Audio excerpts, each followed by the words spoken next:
Now he gets it. I take another sip of aguardiente and glance around the bar. The local guys in the corner booth are still watching us, but that's no surprise. People watch my friends and me everywhere we go. What is strange is that they're watching Maddie in her eco-friendly dress and vintage sandals that actually came from Goodwill. "Your cousin is having fun," Nico says. She's dancing with one of the local guys, the pretty one with bright hazel eyes and a scruffy square jaw. Paula, the bartender, pours with a heavy hand, and her generosity has miraculously dislodged the stick from my cousin's ass. Really, it's about time. Maddie was uptight before her father died, and since then, she's elevated the role of buzzkill from a hobby to an art. Fortunately, I don't have to watch out for Maddie like I do Netta, because her brother, Ryan, would never let anything happen to her. "You're bored," Nico says, drawing me out of my thoughts. I cross my arms and lean back in my chair. "Is that your best guess?" His gaze narrows as he studies me, trying to read my mood. "Is this a game?" "Isn't everything?"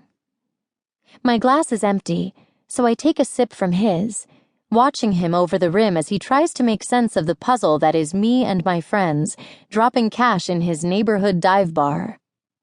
He nods at the dance floor, where Netta and Maddie are now dancing in a sloppy group with 3 guys. "I thought your friend and your cousin didn't get along." They don't. I raise his glass. This particular social discrepancy is brought to you by the miracle of tequila. "And that one?" His focus settles on the end of the bar, where Ryan and Holden are laughing at some story the bartender is telling them, as she refills my cousin's glass with straight soda. Every time Paula bends over to grab a glass, they look down her shirt. My cousin is subtle. My boyfriend is not. "Is that also the tequila?" I watch for a minute. Then I look away. That's nothing. That's Holden. I stand and take Nico's hand. That's not what I came here to see. Maddie. The fast, heavy rhythm of the cumbia beat pounds through me, driving every spin and little kick and each connection with Sebastian. His hands find my waist, and I smile at the reckless thrill his touch sends through me. The floor swells around me, then it begins to spin. I stumble. Sebastian laughs and pulls me in closer, then we're dancing again. I am drunk for the 2nd time in my life. The first time I almost died. This bar isn't the kind of place I expected Genesis to drag us to. There are no bright lights or throngs of international tourists. The bartender isn't swamped, and the local crowd doesn't care what I'm wearing or how well I move. They just want to have a good time. For the first time in nearly a year, I'm actually having fun. But Genesis doesn't get credit for that. In the pause between songs, I catch my breath, and movement from one of the tables catches my eye. My cousin tugs Nico out of his chair, her predatory gaze locked onto him like some kind of laser target. He probably doesn't even know he's caught.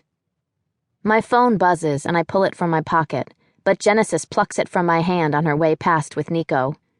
"Do you really think you should be drunk texting your mommy? I promise she'll survive without hearing from you for a few hours." She drops my phone into her purse, and as the next song begins, I frown as I watch Genesis and Nico disappear into the back of the bar. But I can't really say I'm surprised. The problem with being given everything in life is that you grow up thinking you can take whatever you want whenever you want it, even if your boyfriend is sitting half a room away. Holden looks from me to Genesis's empty table, and his jaw clenches. He slides off his stool.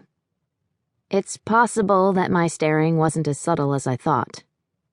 "¿Qué pasa, hermosa?" Sebastian runs one warm hand up my arm.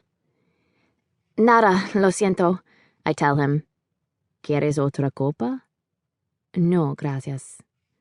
I would love another drink, but unlike my cousin...